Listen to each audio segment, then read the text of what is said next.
तो बच्चों आज के इस वीडियो में हम लोग देखेंगे यहाँ पे सैनिक स्कूल 2023 क्लास 9 का क्वेश्चन मैथ का। तो यहाँ पे सबसे पहले स्टेटमेंट को समझते हैं, क्वेश्चन को समझते हैं, फिर आपको डिटेल सॉल्यूशन बताएंगे विद प्रॉपर एनालिसिस।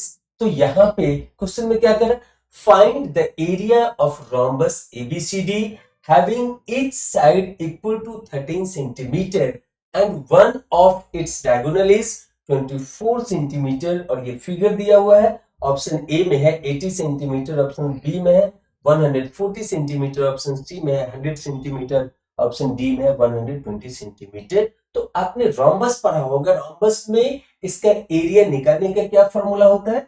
तो रोम्बस का एरिया निकालने का फॉर्मूला होता है एरिया ऑफ रोम्बस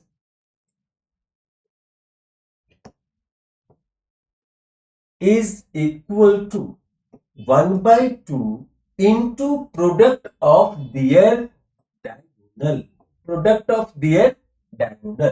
तो यहाँ पे हम लोग ये जो वर्टिकल डायगोनल है इसको अगर D1 मानते हैं तो यहां से ये हो गया D1, और इसको हॉरिजॉन्टल वाले को मानते हैं D2।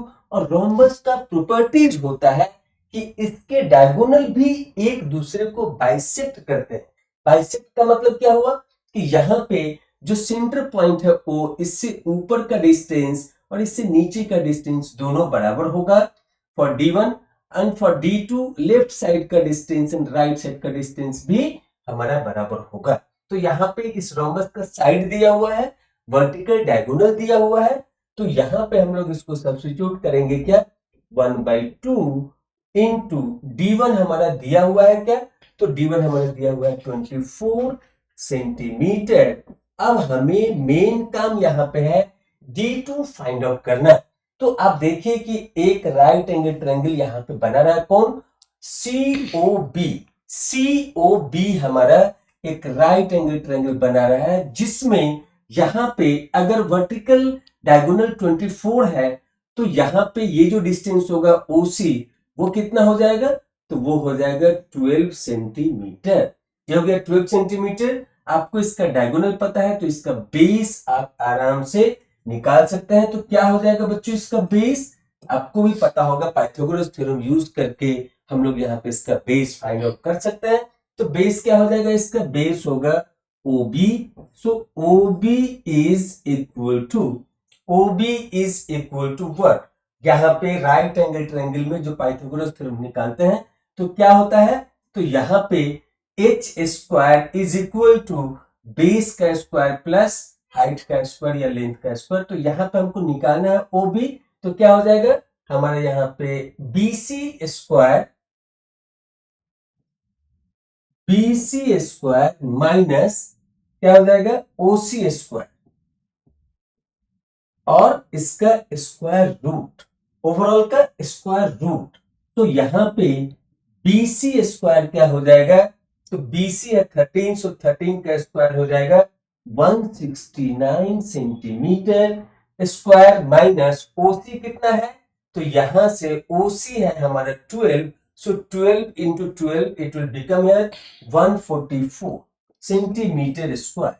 तो यहाँ पे इसका ओवरऑल यूनिट हो जाएगा सेंटीमीटर स्क्वायर। तो यहाँ पे जब आप इसको कैलकुलेट करेंगे तो क्या मिलेगा, 169 minus 144 is basically it is 25 centimetre square. तो जब आप इसको स्क्वायर रूट निकालेंगे तो आपको मिलेगा यहाँ पे 5 सेंटीमीटर।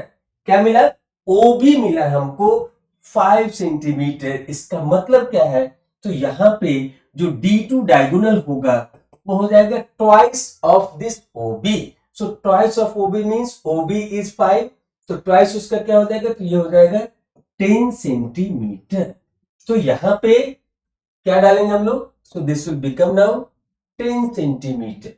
तो यहां से इसको इससे कैंसिल करेंगे तो 12 सेंटीमीटर होगा। सो 12 centimetre into 10 centimetre it will become 120 centimetre square, 120 centimetre square which is given in option D.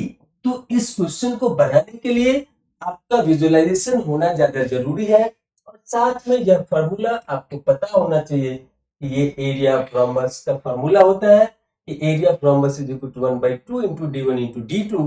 तो यहाँ पे D1 ऑलरेडी दिया हुआ है।